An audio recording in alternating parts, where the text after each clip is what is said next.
বাজার ব্যবস্থাপনার অভাবে শৈবাল চাষের সম্ভাবনা কাজে আসছে না দক্ষিণে। উৎপাদিত পণ্য বিক্রি করতে না পারায় হতাশ চাষিরা। এটা কোথায় বিক্রি করতে হবে, কারা কিনবে, এটাতে খাইলে কি উপকার, কি করতে হবে এটা কিন্তু জানে না।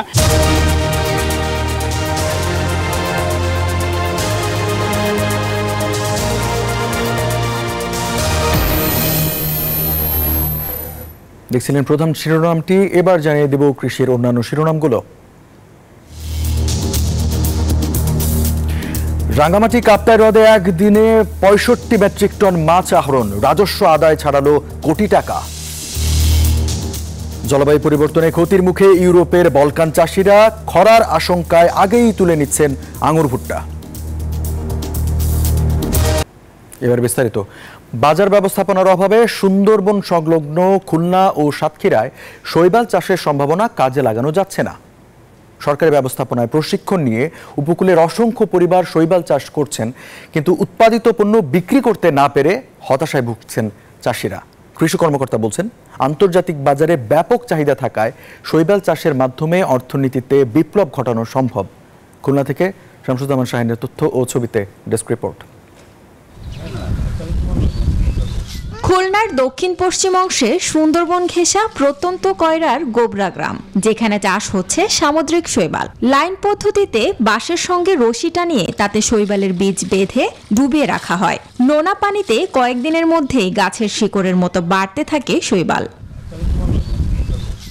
বাড়তি আয়ের সম্ভাবনা থাকায় কয়রার টেপাখালী, সাতক্ষীরা, শ্যামনগর, দাতিনাখালীতে নারীরাও শৈবাল চাষ শুরু করেছেন, কিন্তু উৎপাদিত শৈবাল বিক্রির ব্যবস্থা না থাকায় হতাশায় পড়েছেন চাষিরা।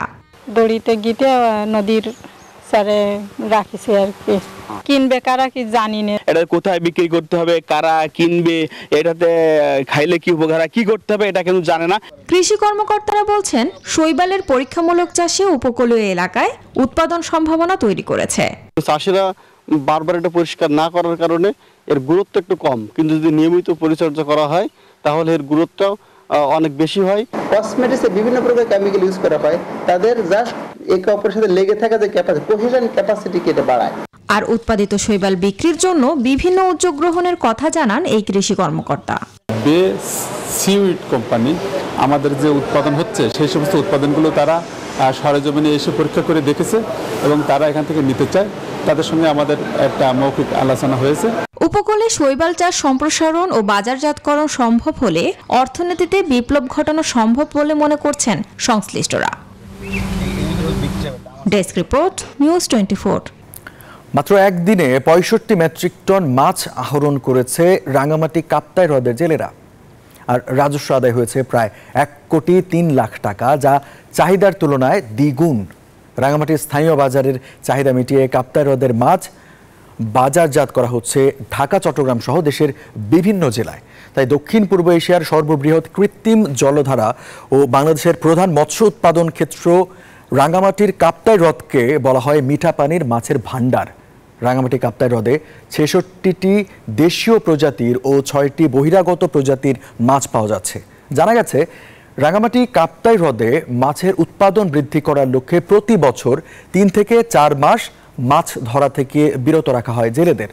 টানা ৪ মাস ৬ দিন বন্ধ থাকার পর ১ সেপ্টেম্বর আনুষ্ঠানিকভাবে নিষেধাজ্ঞা প্রত্যাহার করেন সংশ্লিষ্ট প্রশাসন। পুরোদমে চলছে জেলেদের মাছ শিকার। কৃষি সংবাদে নিচ্ছে একটা বিরতি, ফিরছে একটু পর, সাথে থাকুন। স্বাগত আরেকবার, দেখছেন নিউজ 24 কৃষি সংবাদ। আবহাওয়া অনুকূলে থাকায় এবার বান্দরবানে ব্যাপক হারে মিষ্টি কুমড়া চাষ হয়েছে। এতে লাভের মুখ দেখছেন চাষিরা। বান্দরবান সদরের এম্বুপাড়া, টঙ্কাবতী, চিম্বুক, ওয়াই জংশন, বসন্তপাড়া সহ রুমা ও থানচি উপজেলায় এবার মিষ্টি কুমড়ার ভালো ফলন হয়েছে। জমির পাশাপাশি পাহাড়ের গায়ে মিষ্টি কুমড়া চাষাবাদ করে আর্থিকভাবে লাভবান হচ্ছেন ক্ষুদ্র নৃগোষ্ঠী সম্প্রদায়ের জনসাধারণ। চলতি বছর মিষ্টি কুমড়ার ভালো ফলন হওয়ায় খুশি চাষিরা। দর্শক, কৃষি সংবাদে প্রতিদিনই আপনাদের জন্য থাকছে শখের গাছ পরিচিতি। চলুন দেখে নেওয়া যাক আজকে কোন গাছ রয়েছে এই তালিকায়। আজকে শখের গাছের নাম হচ্ছে অ্যারোহেড প্ল্যান্ট, বৈজ্ঞানিক নাম হচ্ছে সিঙ্গোনিয়াম পেডোফাইলাম।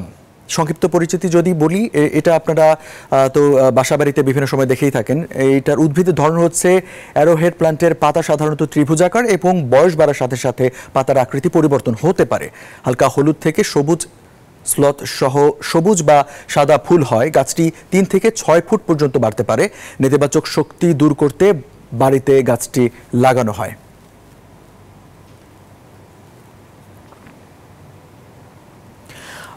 এই গাছের প্ল্যান্ট কিভাবে লাগাবেন সেই বিষয়ে যদি আপনাদেরকে একটু জানাই। গাছের কাটিং জলে রেখে বা কম্পোস্ট দিয়ে অ্যারোহেড গাছের বংশবৃদ্ধি করা যেতে পারে। পানিতে শিকড় শক্ত হয়ে গেলে 1 মাস পর মাটিতে কাটিং রোপণ করতে হবে। সরাসরি মাটি পদ্ধতিতে কাণ্ডের কাটিং পানিতে না দিয়ে মাটিতে আটকে দিতে হবে। এই উদ্ভিদ উচ্চ আর্দ্রতা পর্যন্ত পছন্দ করে, উচ্চ আর্দ্রতা থাকতে সে পছন্দ করে, তাই উদ্ভিদকে মাঝে মধ্যে স্প্রে করা যেতে পারে।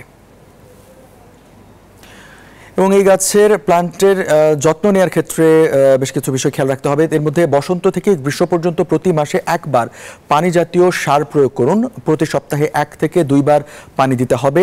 উদ্ভিদকে সরাসরি এবং তীব্র সূর্যালোকের সংস্পর্শ থেকে দূরে রাখুন। গাছের নতুন বৃদ্ধিতে বছরে অন্তত 2 বা 3 বার ছাঁটাই করুন। এবং কোথায় পাওয়া যায় যদি বলি, গাছগুলো নার্সারি, বড় সুপারমার্কেট এবং বাগান কেন্দ্রে এগুলো পাওয়া যায়। দর্শক, এই ছিল আজকের শখের গাছ পরিচিতি। কর্ন, মিল্ক, কোকোনাট আর বাটারের দুর্দান্ত কম্বিনেশনে ইয়াম্মি ক্রাঞ্চি টেস্টের পপার। বেশি ফান নিয়ে এখন 25 গ্রামের বিগ ফান প্যাকে। কৃষি সংবাদের এই পর্যায়ে নিচ্ছে আরেকটা বিরতি, ফিরছে একটু পর, সাথে থাকুন।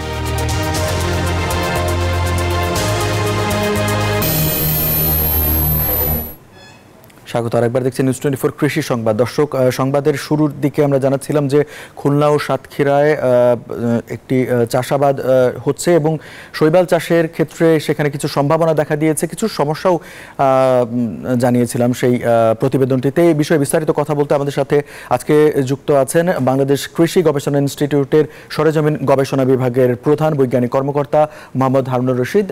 জনাব হারুনুর রশিদ, আপনাকে স্বাগত আজকের এই আলোচনায়। এবং আপনার কাছ থেকে জেনে নিতে চাইবো যে শৈবাল চাষের যে সম্ভাবনা দেখা দিয়েছে, এটা প্রতিবন্ধকতার মুখে পড়ছে কেন? ধন্যবাদ। আমরা এই অঞ্চলে যেখানে লবণ নিয়ে আমরা যুদ্ধ করছি দীর্ঘদিন থেকে এবং ফসল চাষ করা যায় না, সেক্ষেত্রে শৈবাল একটা আমাদের সম্ভাবনায় ফসল, এবং আমরা আশা করছি যে এই শৈবাল চাষ আমাদের জন্য বিরাট সম্ভাবনার দ্বার খুলে দেবে।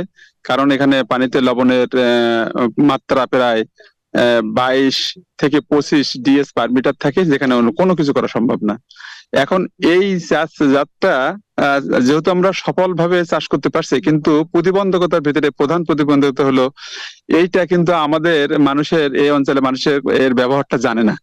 এটা যে খেতে হয় সেটাও জানে না, বা এইটা যে বিভিন্ন ইন্ডাস্ট্রিতে ব্যবহার করা হয় সেটাও জানে না।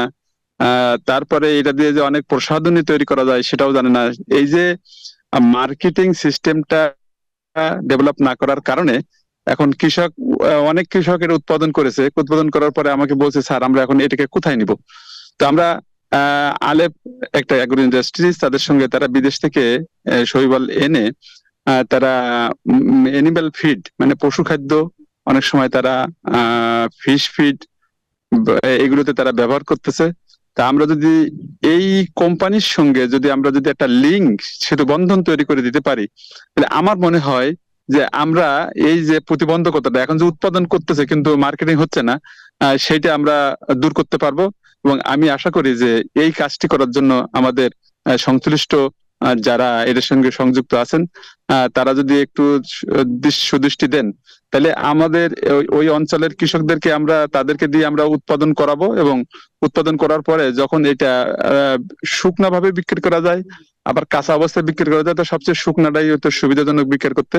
আমরা এটা ভালোভাবে শুকায়ে সরাসরি যদি আমরা প্যাকেট করে আমরা কোম্পানিতে যদি দিতে পারি, তাহলে এটা মার্কেটিং চ্যানেল যখন তৈরি হবে, তখন কিন্তু আমাদের এই প্রতিবন্ধকতা দূর করা যাবে। জনাব হারুনুর রশিদ, আপনাকে ধন্যবাদ। দর্শক, আমাদের সাথে যুক্ত ছিলেন বিশেষজ্ঞ জনাব হারুনুর রশিদ। তিনি জানাচ্ছিলেন যে দক্ষিণাঞ্চলে শৈবাল চাষ হচ্ছে, তার সম্ভাবনা এবং সংকটগুলো কোথায় কোথায় সে বিষয়ে তিনি জানাচ্ছিলেন। যাচ্ছি পরের সংবাদে। জলবায়ু পরিবর্তনে খরার আশঙ্কায় আগেভাগেই ভুট্টা ও আঙুর সংগ্রহ করছেন বলকান চাষিরা। রেকর্ড উচ্চ তাপমাত্রা বৃদ্ধি সম্পর্কে আবহাওয়াবিদদের সতর্কতা জারির পর ফসল হারানোর শঙ্কায় রাত দিন কাজ করছেন তারা। পরিস্থিতি মোকাবিলায় সেচ ব্যবস্থার পরিকল্পনার দাবি জানান তারা। থোকায় থোকায় আঙ্গুর ঝুলছে, তবে পরিপক্ক নয়। ইউরোপের ভলকানে আগস্ট থেকে অক্টোবর 3 মাস রেকর্ড উত্তাপের পূর্বাভাস থাকায় আগেভাগেই তুলে সংগ্রহ করা হচ্ছে চাষিরা। নির্ধারিত সময়ের 1 মাস আগে ভুট্টা কাটা শুরু করতে হয়েছে। এই পরিস্থিতিকে সর্বোত্তমভাবে বিপর্যয়কর হিসেবে বর্ণনা করা যেতে পারে। 6 জুন থেকে 20 লিটার বৃষ্টি হয়েছিল, এরপর আর হয়নি। তাপমাত্রা বেড়েছে প্রায় 40 ডিগ্রি সেলসিয়াস। 2024 সালের আগস্ট সম্ভবত রেকর্ডের সবচেয়ে উষ্ণতম মাস। একইভাবে ভুট্টার ফলন ধ্বংস হওয়া থেকে রক্ষায় কেটে নেওয়া হচ্ছে। ভুট্টা থেকে রুটি তৈরি করে যাদের জীবন চলে তারা রয়েছেন বিপাকে। এই পরিস্থিতিকে বিপর্যয়কর বলছেন ভুট্টা চাষিরা। যেহেতু চলমান পরিবর্তনগুলো হচ্ছে, সেহেতু জলবায়ু পরিস্থিতির সাথে সম্পর্কিত সামঞ্জস্য রেখে সেচ ব্যবস্থার পরিকল্পনা করতে হবে বলছেন চাষিরা। এই ছিল নিউজ 24 কৃষি সংবাদ। আরো সংবাদ ও বিশ্লেষণ জানতে ভিজিট করুন news24bd.tv। এতক্ষণ সাথে থাকার জন্য ধন্যবাদ সবাইকে।